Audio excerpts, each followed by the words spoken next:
Hey neighbors, Brent here coming to you from the front porch. I did not send a video this past week. I was in Atlanta around with my oldest son at a baseball tournament.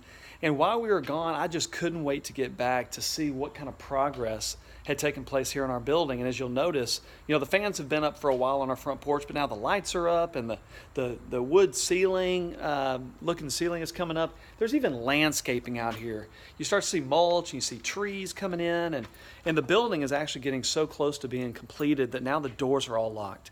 So when I come after hours, I'm stuck outside here on the front porch. Anyway, I was in Atlanta for one more tournament, sort of the last tournament of the summer. If you know me and know my kids, my older two boys play tournament baseball. That means they travel, they play on the weekends. And so this summer has been one tournament after the next for one or the other boy. And this past week, we were in Atlanta with my oldest son playing baseball, and it was sort of the culmination event of the summer. All summer long at each of these weekend tournaments, when you get to your year going into your junior year or into your senior year, it's at that point that college coaches start paying attention. And so if you're a kid who wants to play college baseball, want to keep playing after you finish high school, you go to these, what they call showcase tournaments.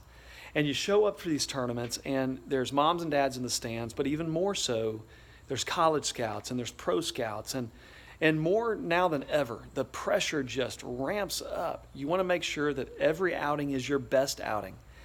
But if you're involved with baseball, you know that it's a game of failure. And most folks, the best folks, usually get on base 1 out of 3 times. Your pitching isn't always your best. You're going to make a few errors in the field. But when you've got scouts watching, when you've got people watching that are grading your every move, it is a bit nerve-wracking. Now, baseball's a little trivial, but in life, isn't it also the case that sometimes it just feels like everybody's watching our every move? Especially we who are a part of the church, we who call ourselves Christians, followers of Jesus. Isn't it true that there's a watching world out there waiting for us to make a mistake? For us to not quite live up to the things that we talk, for our talk and our walk to be inconsistent, so they can say, see, gotcha. At its worst, sometimes the world can feel that way. And we can put all kinds of pressure on ourselves to always get it right, to always be perfect, to say I follow Jesus with my whole life, and to never fall short, to never sin, to never make a mistake and a moral error, an ethical error. But it happens. In fact, it happened in the Bible. There was a time when one of Jesus' closest followers, Simon Peter, one of those first apostles, the guy who seemed to have all the right answers to all of Jesus' questions.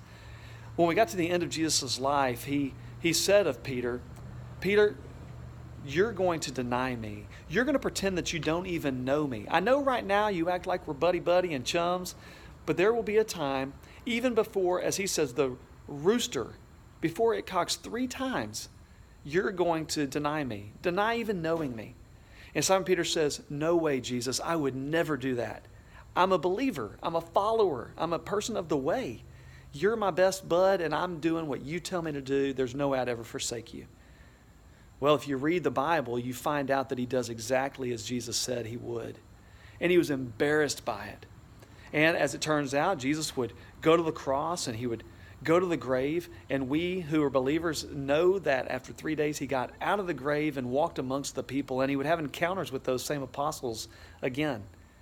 And you can imagine Peter's surprise when he comes face to face with Jesus after he had denied him 3 times.